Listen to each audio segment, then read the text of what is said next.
Cerita diawali dari 300 meter di bawah jalur Pennsylvania, beberapa penjelajah goa di sistem bawah tanah menggali secara acak tanah yang belum dipetakan. Secara tidak sengaja, mereka membuka goa tertutup yang berisi ribuan kelelawar prasejarah. Ketika sedang menggali ada suara aneh yang keluar dari bawah tanah tersebut, mereka pun menghentikan aktivitasnya sejenak. Sayangnya, tak berselang lama ribuan pemangsa keluar dan memakan para penjelajah.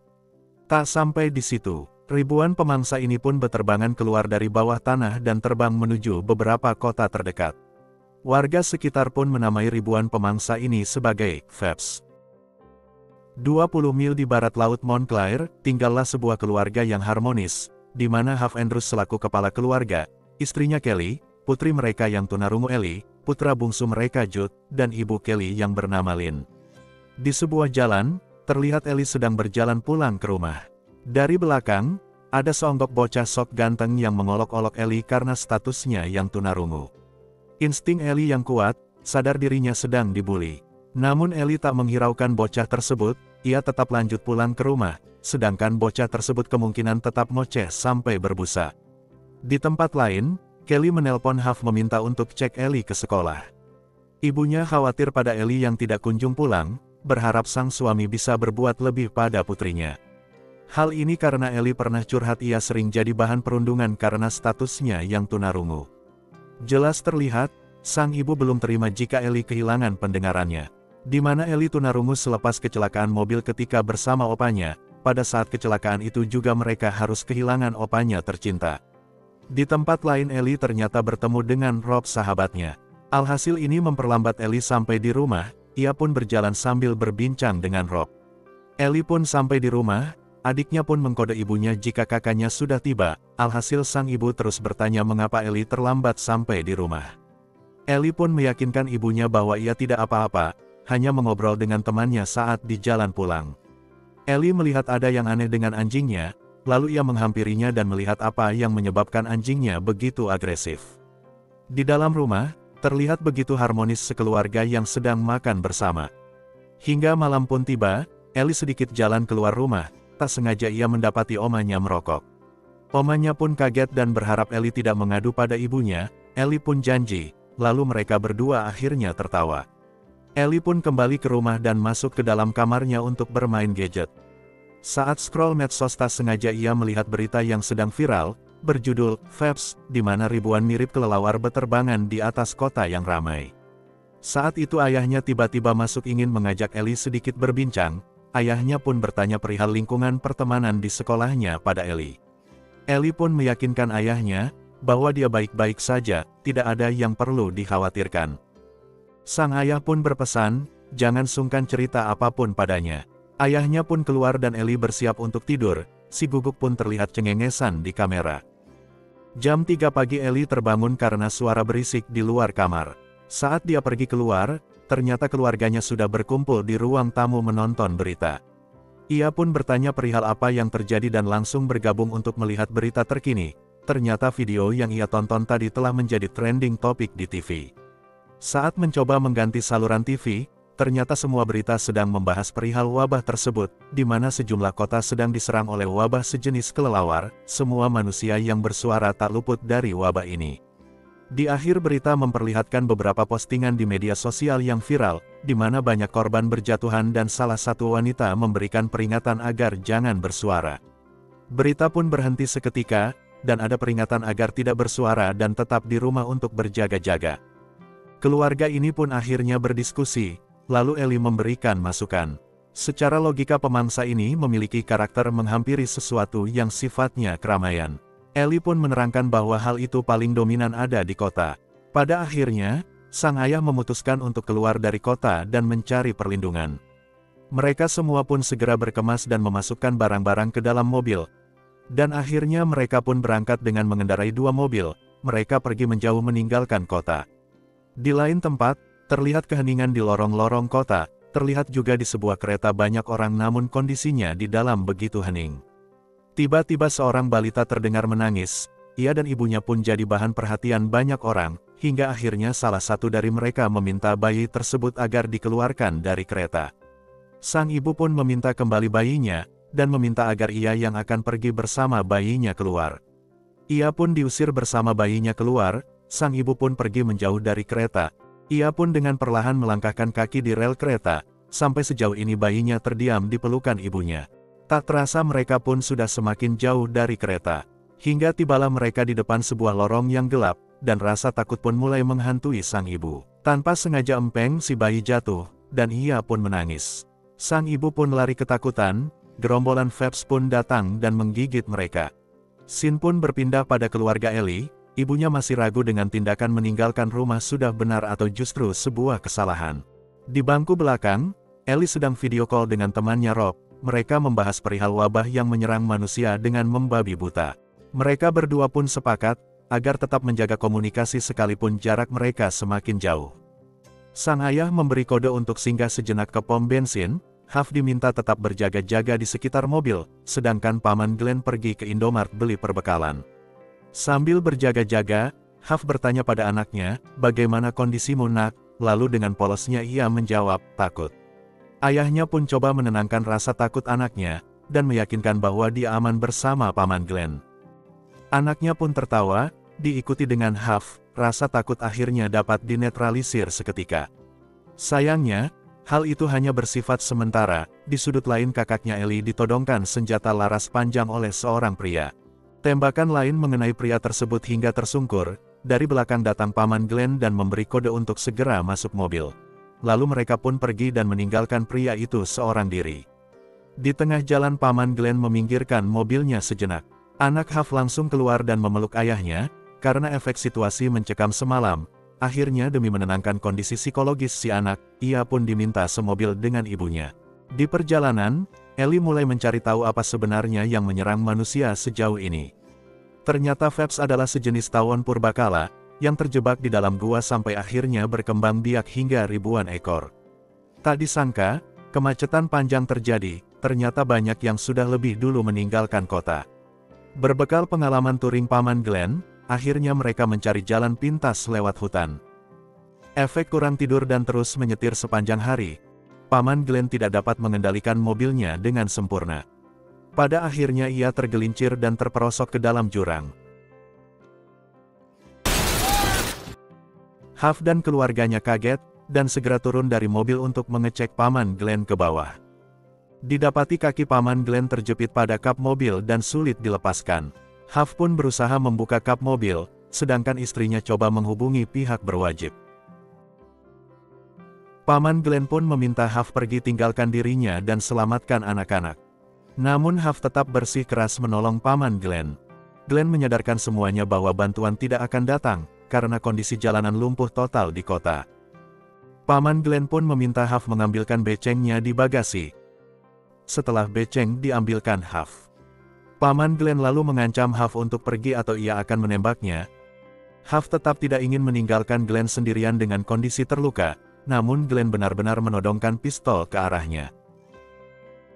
Huff pun akhirnya takut, lalu dengan berat hati mundur secara perlahan dan kembali masuk ke dalam mobil bersama istrinya.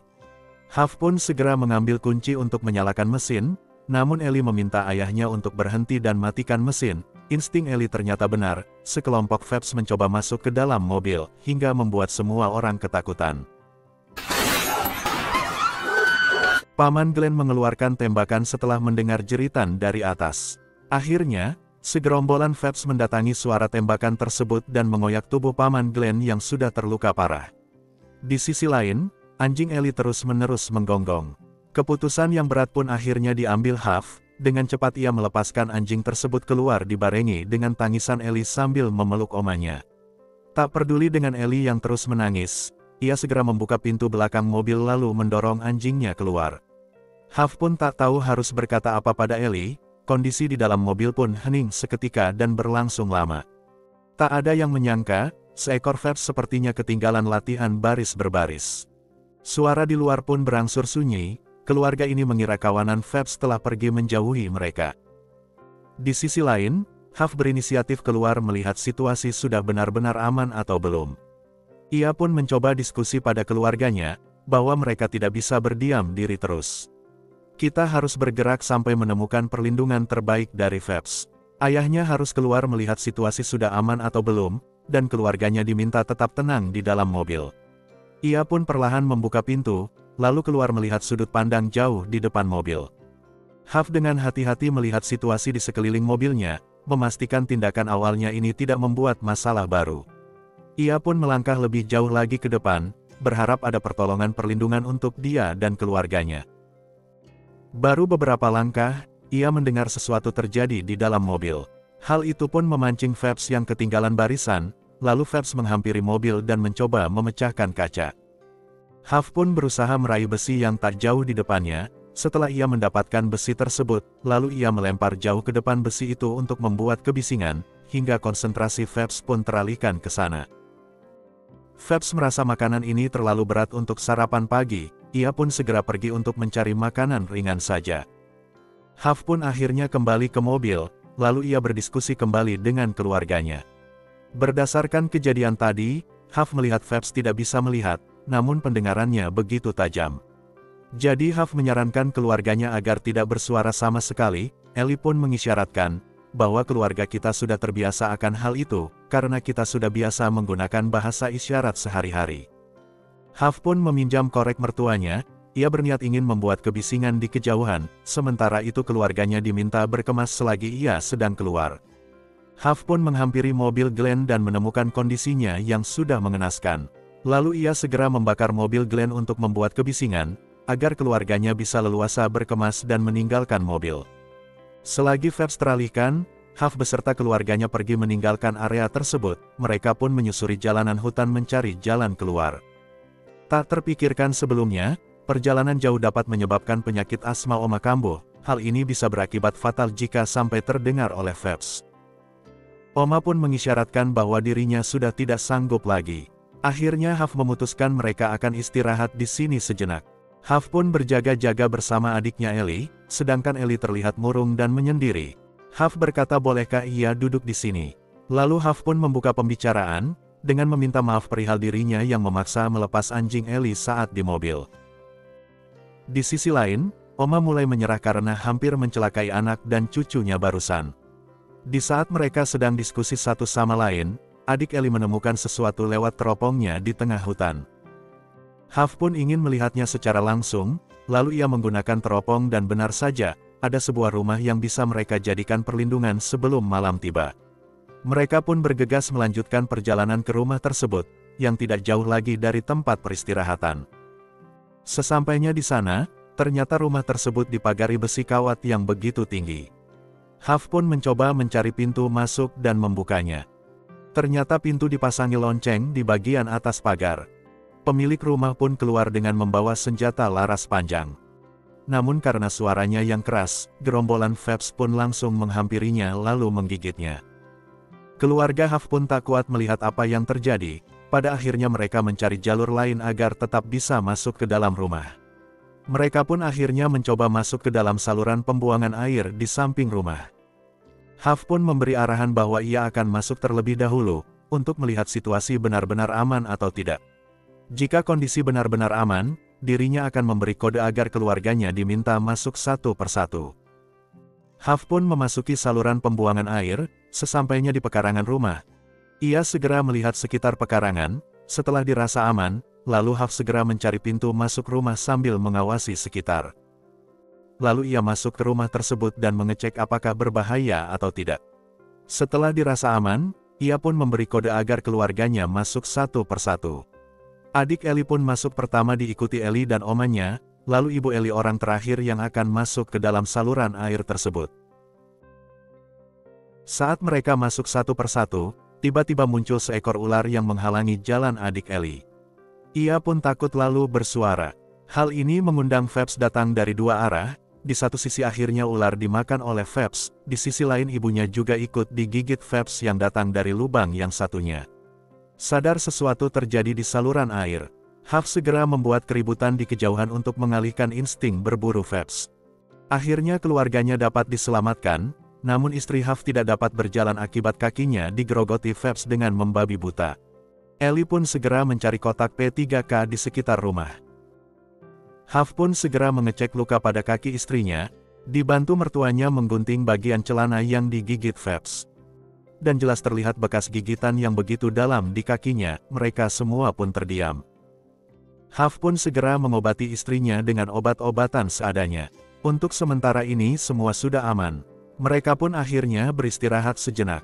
Di saat yang lain sedang istirahat, Huff tetap terjaga di samping istrinya, di mana sambil menjaga istrinya yang sedang sakit, mertuanya datang dan mengajak Huff untuk minum sambil berbincang-bincang. Lalu mereka pun bersulang atas perjuangan sejauh ini. Di ruangan lain, Ellie sedang bermain gadget, lalu ia teringat oleh sahabatnya Rob, ia pun berusaha video call dengan temannya tersebut. Sambungan pun terhubung, lalu mereka mulai membuka pembicaraan. Namun sayang, baru saja sedikit berbicara sambungannya sudah terputus, ia pun kecewa dan menangis saat itu juga. Pagi pun tiba, segerombolan Phelps pun masih berterbangan di sekitar rumah. Hal ini membuat Ellie sedikit pesimis, dan berpikir mungkin mereka hanya menunggu giliran, siapa yang jadi santapan Phelps berikutnya. Di ruangan lain, omanya sedang mengecek kondisi luka ibu Ellie. Sementara itu ayahnya bertanya pada Ellie, ada update berita apa hari ini? Ellie pun membuka tabnya dan mendapati berita tidak ada satupun yang bagus. Ayahnya pun merangkul Ellie, lalu memberikan motivasi agar tetap semangat.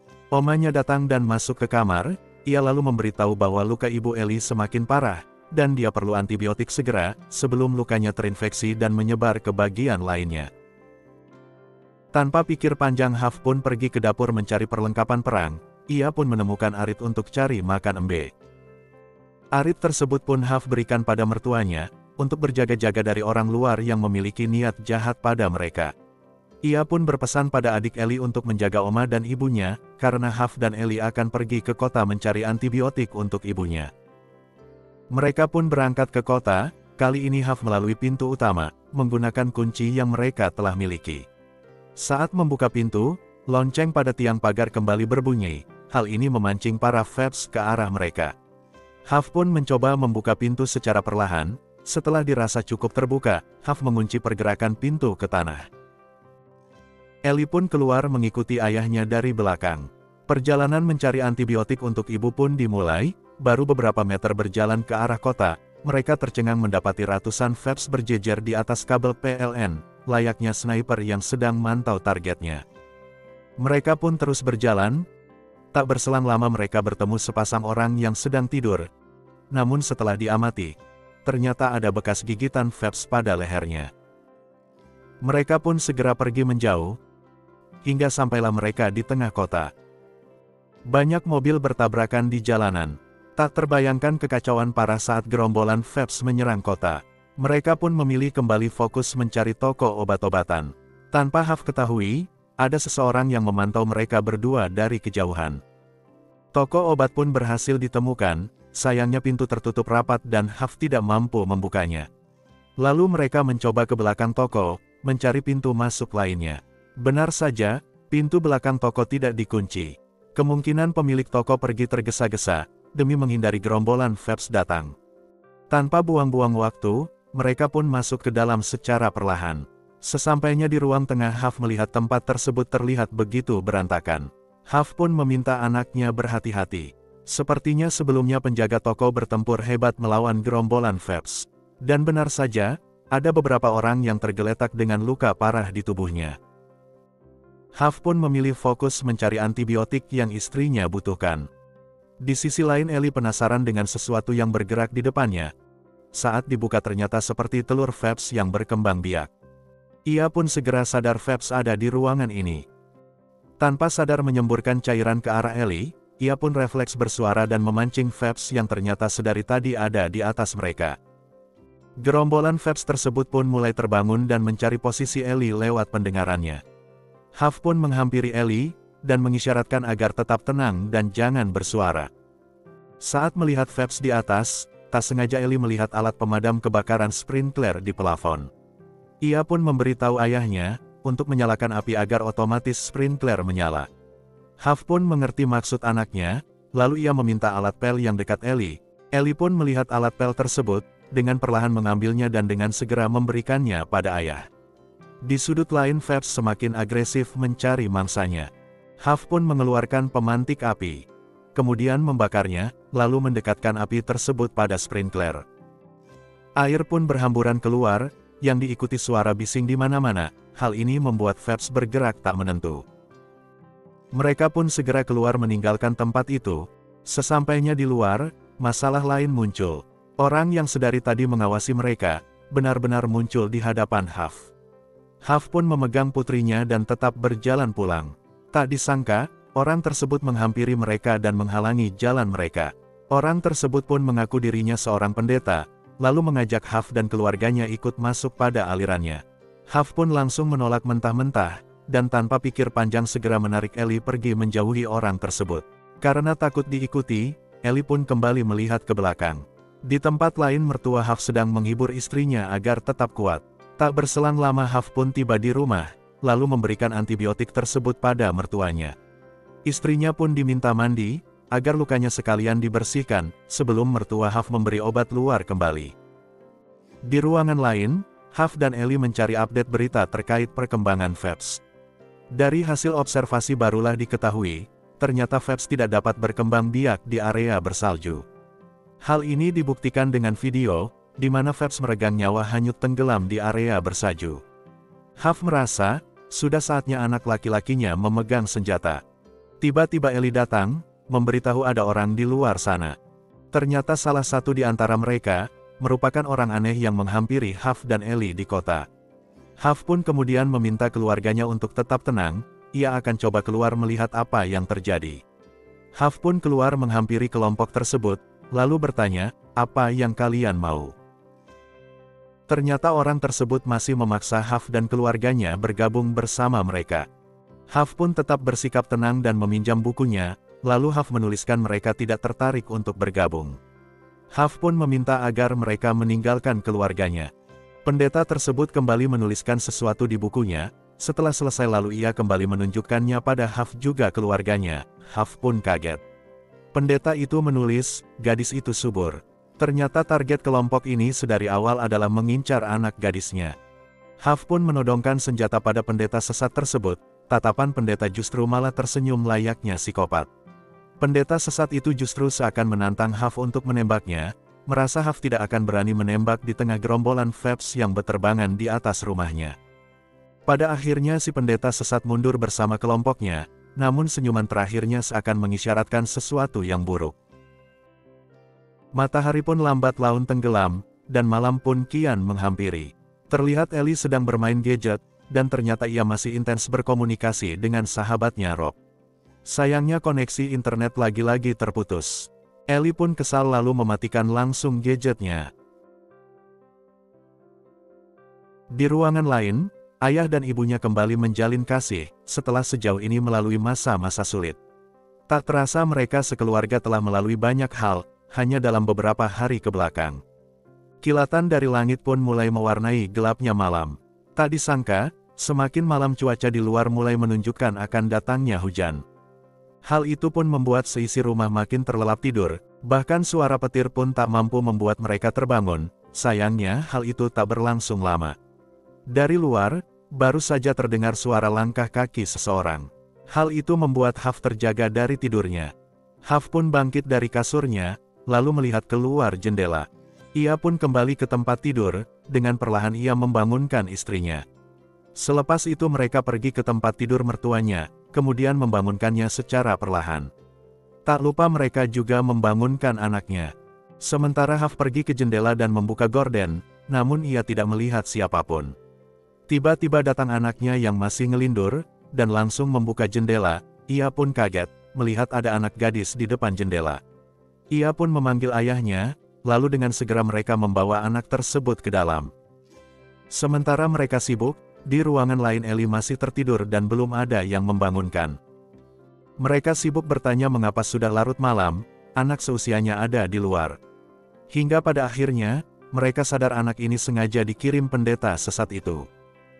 Di ruangan lain, Ellie ternyata sudah bangun dan sedang penasaran melihat sesuatu bayangan di jendela. Ternyata ada HP di kaca, yang kemudian berdering bersamaan dengan HP lainnya yang disembunyikan pada anak gadis tadi. Dengan cepat mereka pun menenggelamkan HP tersebut ke air.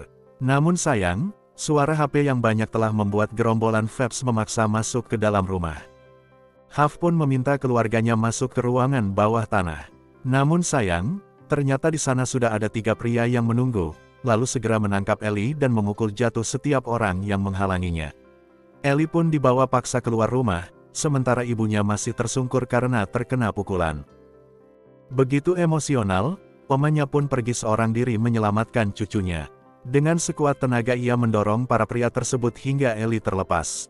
Pada saat itu omanya pun berteriak sangat kencang, memancing gerombolan Phelps datang dan menggigit omanya berikut para pria itu. Ellie dan ibunya pun menangis melihat hal tersebut.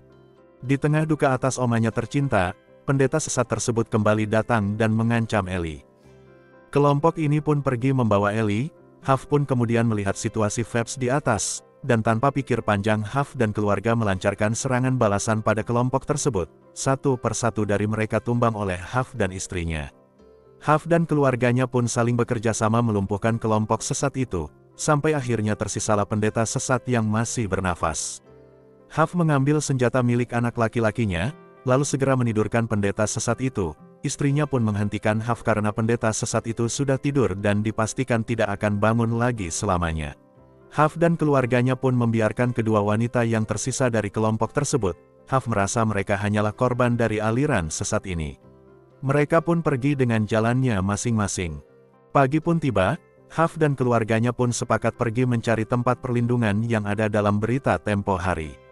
Mereka terus bergerak ke utara sampai bertemu wilayah yang bersalju, di mana gerombolan Phelps tidak dapat hidup di sana. Huff dan keluarganya pun tiba di wilayah tersebut, dan bergabung bersama penyintas lainnya. Ellie pun akhirnya bertemu Rob sahabatnya, dan kehidupan mereka semua berangsur membaik. Namun, benarkah Phelps tidak bisa hidup di area bersalju? Atau mereka hanya belum mampu bermutasi di sana? Seakan sang produser mengisyaratkan akan ada cerita selanjutnya. Film pun selesai.